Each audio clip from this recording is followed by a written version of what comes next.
কোনোদিন একটা মানুষকে আমি সরি ছাড়া তর্ক করি নাই ভাইজান। তা আমার এই 8 বছরের মাসুম একটা বাচ্চা কি অপরাধ? আমি এই কলজাটা ছাড়া আমি থাকবো কেমনি? আমার এই বাচ্চাটা আমি ঘরে ঢোকার আগে ফ্রিজের মধ্যে আমার জন্য শরবত বানায় রাখে। আমার বড় মেয়ে না, আমার ছোট মেয়ে 8 বছরের মেয়ে। বাবা শরবত ছবি এখানে লাগাই রাখছে, বাবা তুমি আমাকে নিয়ে যাবা। আমি বলছি, আল্লাহ বাবা তুমি আল্লাহর কাছে যাও, আমার তো নেওয়ার দিয়ে যাওয়ার ক্ষমতা নাই।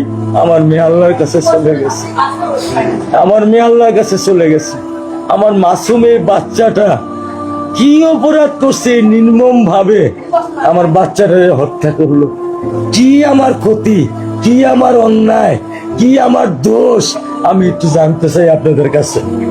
আমার যদি কোনো দোষ থাকে, আমার কোনো যদি অন্যায় থাকে, প্রকাশ্যে আপনারা আমার ফাঁসি দিয়ে দেন। আমি এই বাচ্চাটা ছাড়া আমি থাকবো কেমনে?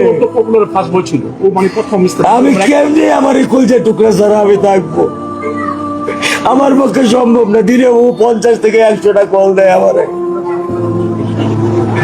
বাবা তুমি কখন আসবা, বাবা তুমি কখন আসবা, বাবা তুমি কখন আসবা। 8টা বছর আমি আমার বুকের এই ঘরে ঘুম পাড়াইছি।